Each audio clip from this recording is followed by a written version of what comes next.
Mm, okay. Welcome to this here taster of the Interactive Erotic Educator training. It's going to be a little bit different to the other info nights that we've done to date. We're going to be guiding you through a embodied process and talking a little bit about the case studies that we have had in our own practice over the years and inviting questions from you. So let's start with some grounding and dropping into what we're here to talk about, which is erotic learning spaces. So finding a way just to check in with your body, make any adjustments that you might need to make as we get started. There can be practical adjustments in terms of ensuring that your body is comfortable and ready to engage with.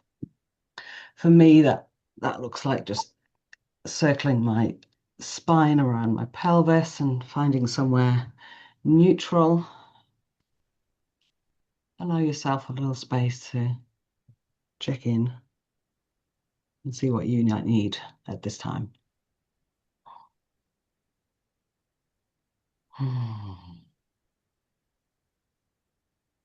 And I invite you now to bring your attention to a place in your body that you might understand as your core or your center, maybe your hub, some place that feels central to you where you can sort of come back to, sort of home spot in your body. I like to think of this place as sort of, it's like a spot from which I can return to before going out and allowing my awareness to be filled with all the other energy and information that could come into my body through all the senses, interoception, other people, memories, thoughts, all the pieces that can arise as we invite in an embodied experience that welcomes input from all different sources.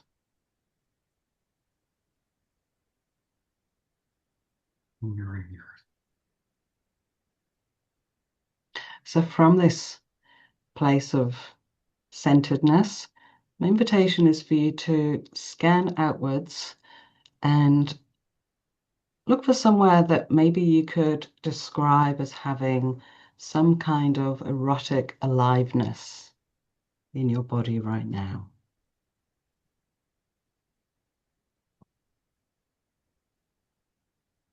If you're not sure, pick a place that your awareness goes to when I make that invitation, and just go with that.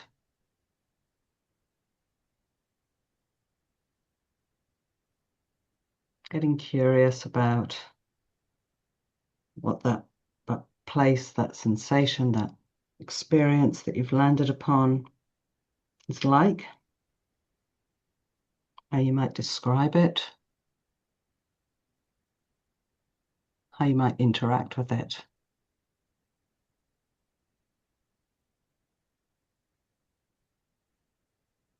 Mm.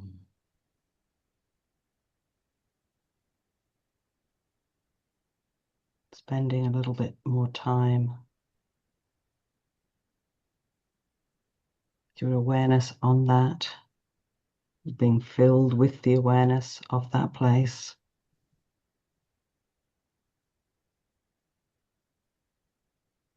Whether its textures, its forms, its shape. Perhaps it evokes memories, thoughts, emotions.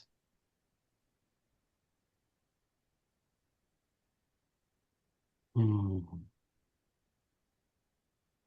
And letting that go, this time I invite you to search for a place that's very familiar.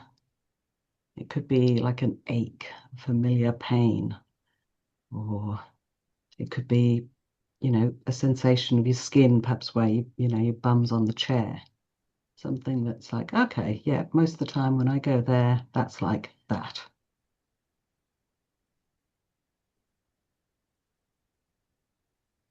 Mm. And even in its familiarity, I invite you to be curious now about what else is there as you stay with that familiar spot.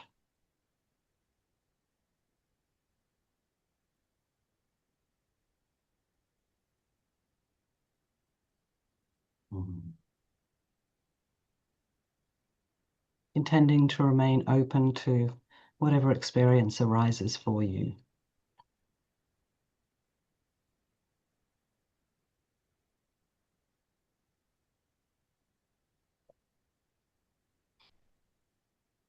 And letting that go, my invitation is to find a place that feels a bit unknown. Scanning your body once again and just landing on a place that responds to that cue of a place that is unknown without having to know why or attribute meaning to that experience.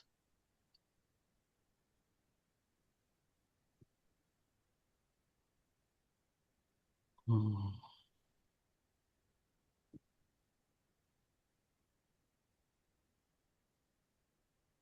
And now my invitation is to bring to mind some erotic education experience that you've had in the past where something lit up for you. You might call that a peak erotic education experience. You might call that an aha moment. And if you haven't been in formal erotic education spaces yet, you could look to your personal experience where there was an aha moment of, oh, I understand something new about myself or what I'm doing here.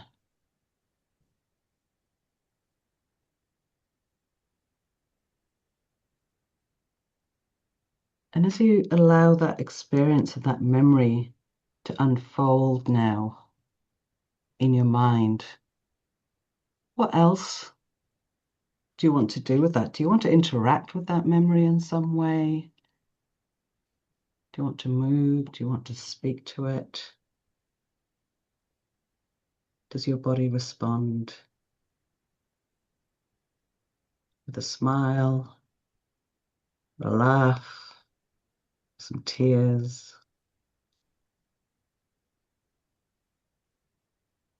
Any and all responses are valid, and invite you to stay with those, whatever they are, with curiosity, interest.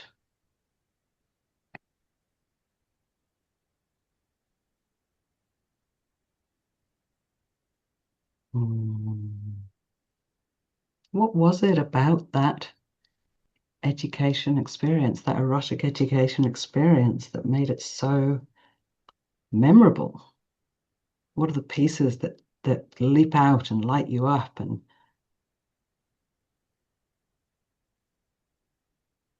spark you to spark interest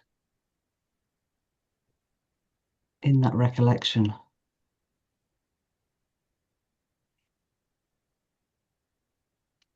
Perhaps you're noticing something about it in the recollection that's new, and you're having another experience now of that erotic education experience.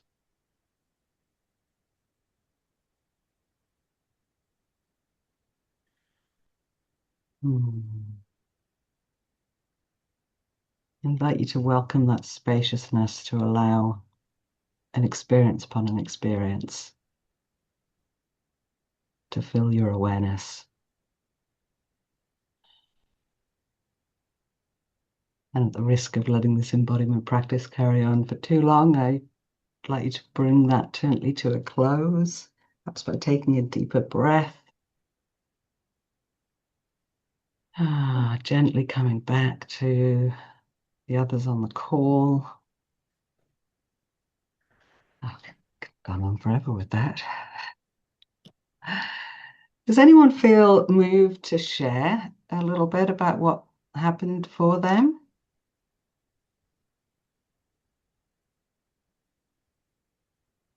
And if no one does, that's absolutely Lorraine. Go on, let's hear from you. Thank you, Jules. That was beautiful.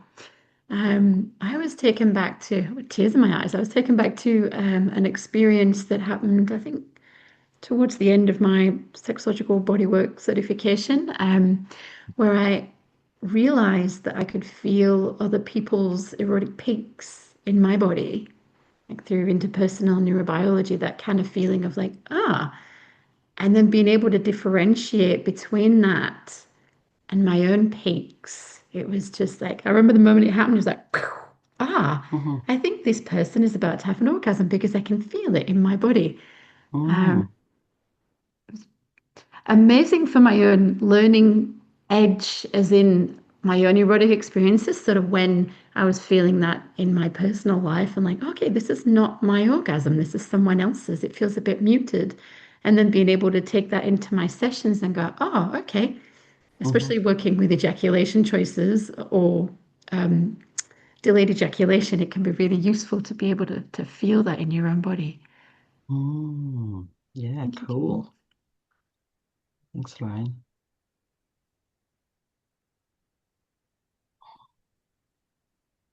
Mm. Shall we move on? What have we got next? Uma?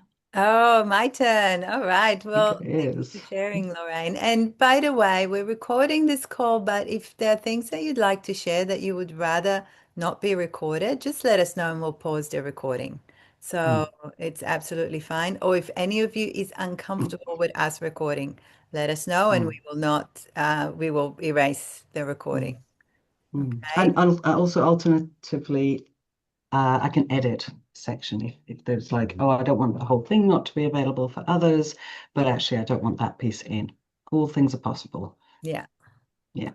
So I'd love to go around the screen and invite each of you to share a little bit about what brings you here, what brings you to the session, what are you curious about, just like in a minute or something like that. Let us know a little bit about you and what brings you here, and yeah, why, what would you like to find out about this course as well? Mm. So I'll just go around my screen. I'll start, and if you don't feel like sharing, just say no and we'll move to the next person. Tia, would you like to share? Oh, yeah. Yeah, I'm here because I'm kind of in the process of working out what I'm doing in the realm of sex work. I come from full service sex work and had kind of left, and now I'm like, maybe I'll dip back into that with some two-way touch stuff and a more like educational slant. But I'm really kind of in the muck of it, trying to work out what I actually want to be doing and what that looks like. I've started offering a bit. And I've also just like completed the sex bod training first year. So I've just got a lot of like things floating in the frame. So yeah, I'm currently considering whether this training, would be a good fit for me right now. Yeah. Beautiful. Thank you all. Thanks for sharing, Tia. Daniel, would you like to share a little? Absolutely. Um, a couple of years at Feast. Um, I'm in a phase of my life where I'm starting to transition and not wanting to spend my life traveling around the countryside and flying every few days to remote places in the middle of nowhere. And I've opened myself up to trying to assist with newcomers into the kink community and where I'm at. And I'm finding great joy in educating people on consent and safety and making sure that they're pointed in the right direction to start with rather than uh, starting out on the wrong foot or having themselves put into a situation where they don't need to be. And that is Mm. for both men and women. So I'm just seeing where this might end up. Beautiful. Thanks for sharing, Daniel. And it's good to see you again after feast. Lovely to see you. I wasn't sure where I recognized you from. Now I know. Yeah. Haircut. Eliza, would you like to share? Yeah. Hey. Um, I might have to close the windows, but it's just so hot here. It's summer in Norway, and it usually is never as hot as it is at the moment. So I'm just happy to have the windows open for a bit. Yeah. Well, also did sex pod training and got the certification. So it's still a process for me how to work with that, but a lot of what drew me to Sexpod in the first case was, working within the framework with touch. So I think for me, it's also how to have like a good grounded profession in two-way touch or one-way touch. I kind of just want more of that because yeah, it's been a really interesting process with all the sexological body work. Yeah. And I'm starting to really enjoy it more and more. But I also sometimes have clients where I'm thinking, I think now it would be good with the two-way touch and how to set that up in a like comfortable framework for me and for them so that we can be like more safe in it. So that's what I'm curious to learn more about. Beautiful. Thanks for sharing. Anna, I know you have your video off, but would you like to share anything? Sorry. Hi, Hi. I'm Anna. So I'm multitasking. Well done, Mum. Yeah. Thanks. So I'm a clinical psych in Melbourne actually, and I've over the last few years been working more and more with people from the kink community and with sort of different relation, like in the polyamorous community and queer community, and more focus has moved towards sex and sexuality. And for me, this is more, there's a professional part of me that would like to know more about somatic sexology and what it's about as a potential referral system for me to be sending like where to send people, which I think is really important and there's a gap in our healing. And then on the more personal side, I have also been talking for many years about my own sexuality and how that can be utilized. And although I'm a clinical psychologist, I have a lot of trouble with the lack of intimacy that talk therapy sort of I'm exploring that side, my sort of eros side. And yeah, I'm much newer by the sounds of it than everybody else, but thanks for having me. Thanks for coming. That's great. Thanks so much for sharing, Anna. Lorraine, would you like to share a little bit about how you got to teaching the training?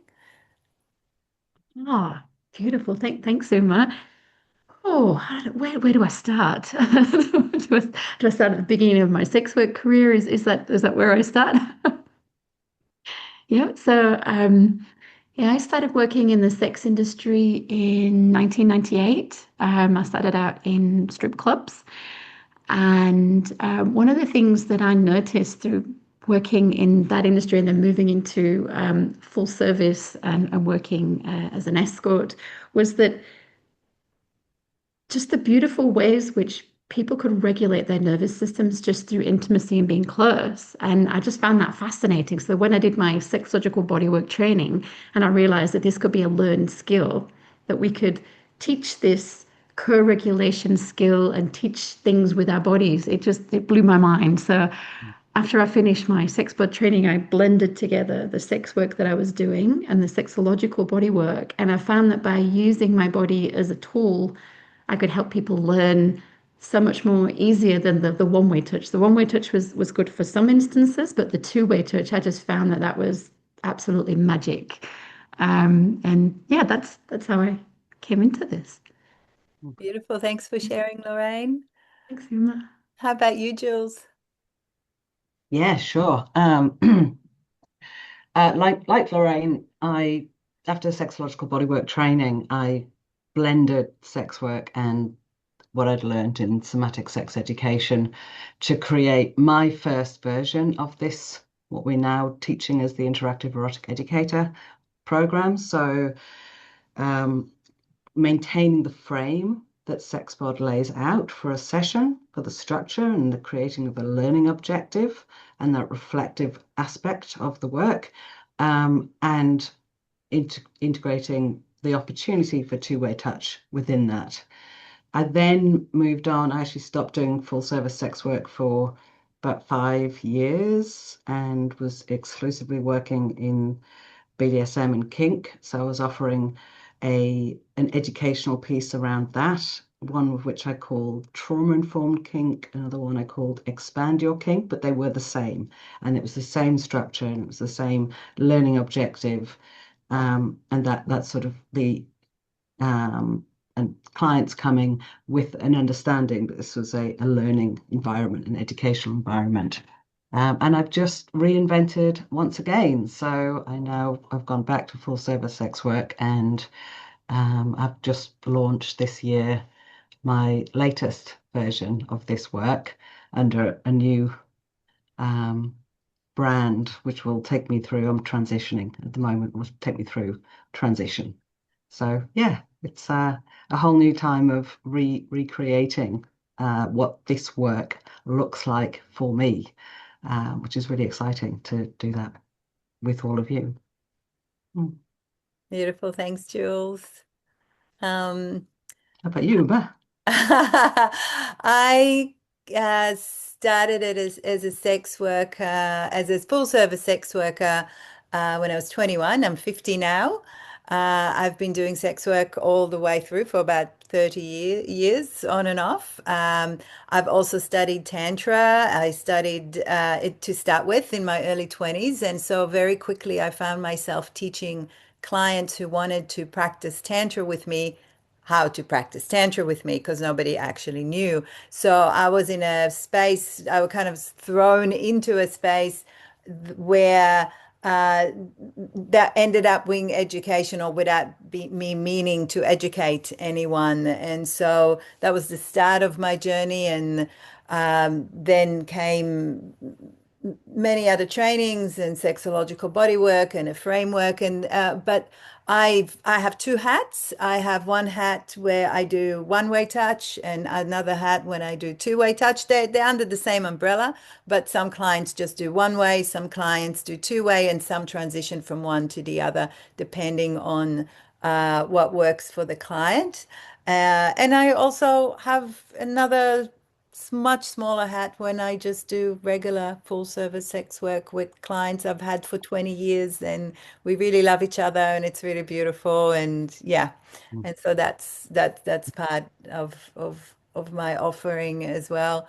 Um, um, what I'm doing mostly these days is working with people who have different issues and concerns, different sexual issues and concerns.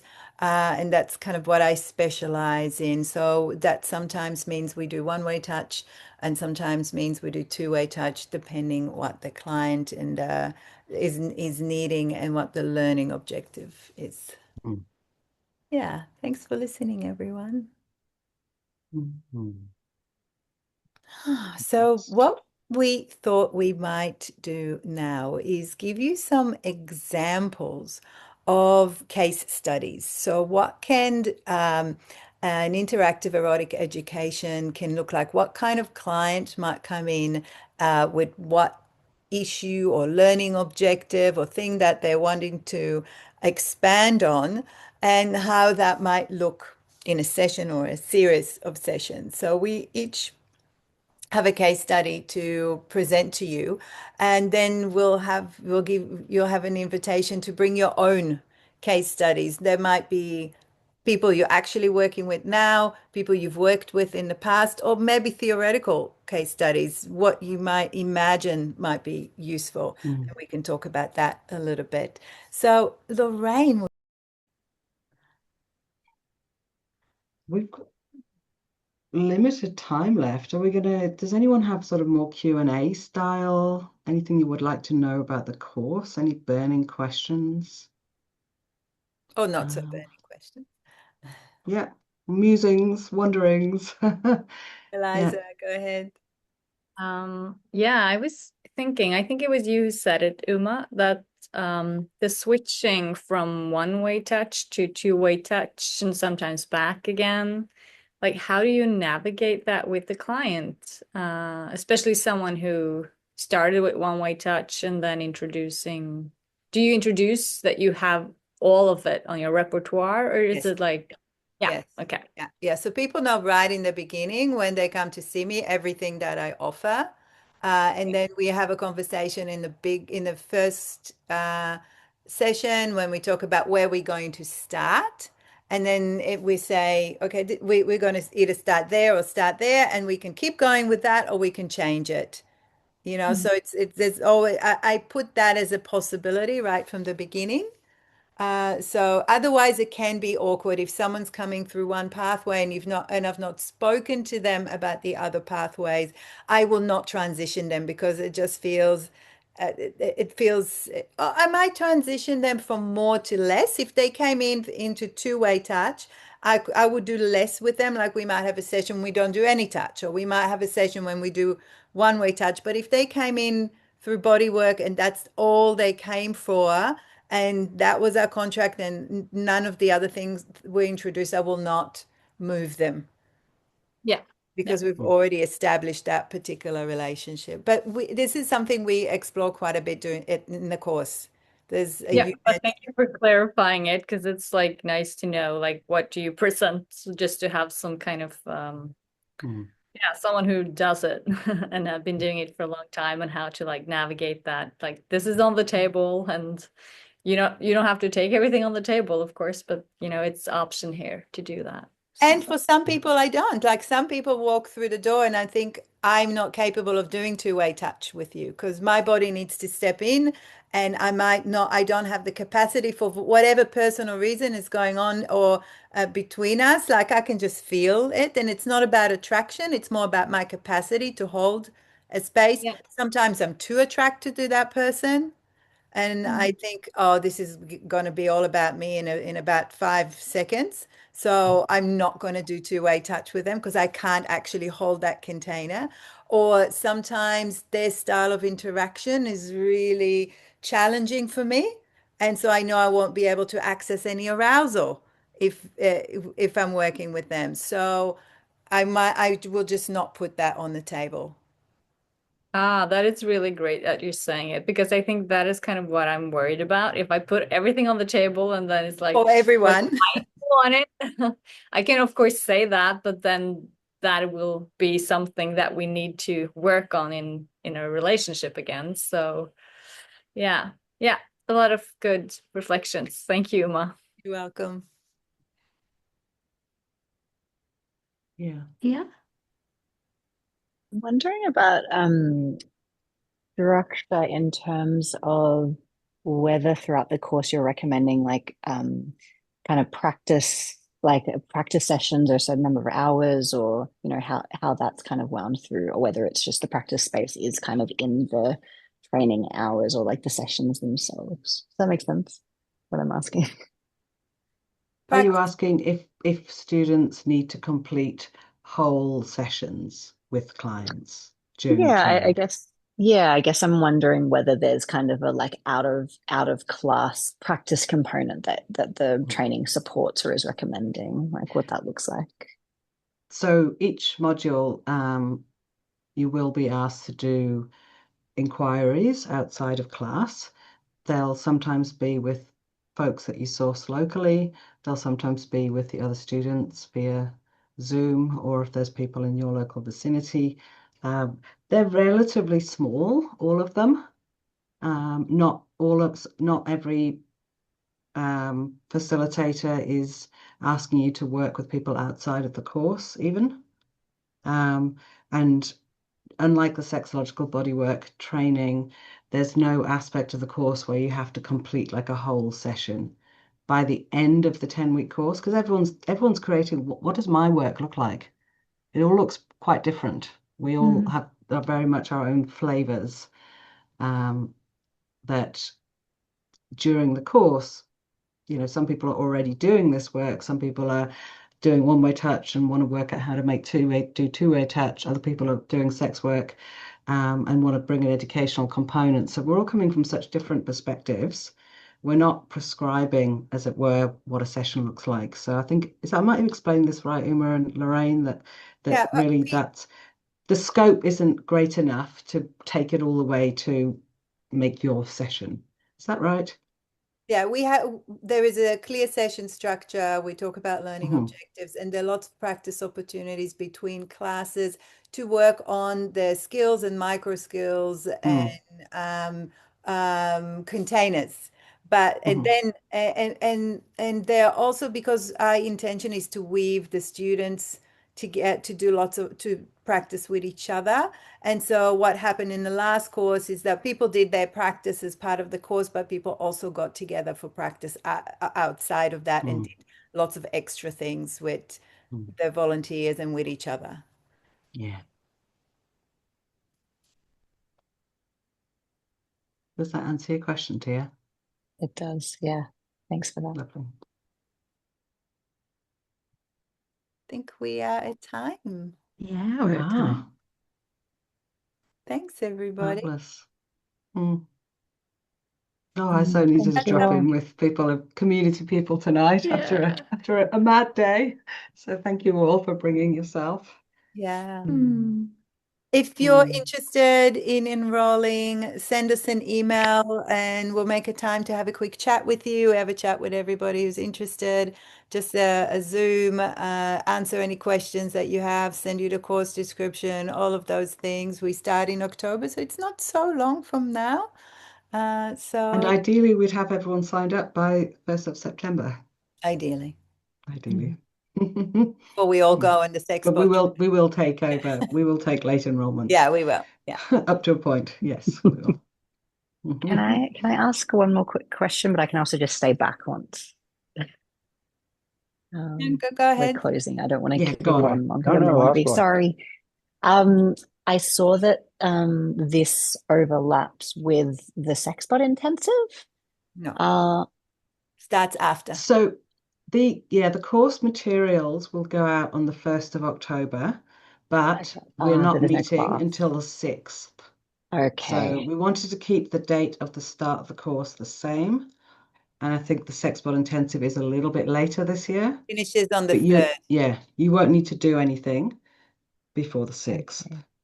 Okay. Cool. Yeah, we're there. I was really confused by that. I was like, exactly. So Lorraine and Anthony will be the ones responsible for speak of the devil, for sending out the course materials on the 1st, because Uma and I will be at the intensive. And Tia will be as well. Hey, Anthony, we're just closing, so wrapping up. Just come on time to. Right at the end. Your name and you joined. You did. I know. Like magic. Sorry, I couldn't get here earlier. No problem. Eliza, you have something? Yeah, it's just if you could edit out the case, just because there's some things that's very identifying. Don't feel comfortable sharing for more than people. We'll edit. I think we'll just edit all the case studies out. Yeah. Thank you. Yeah. Beautiful. Thanks. Right. Shall we all take a breath?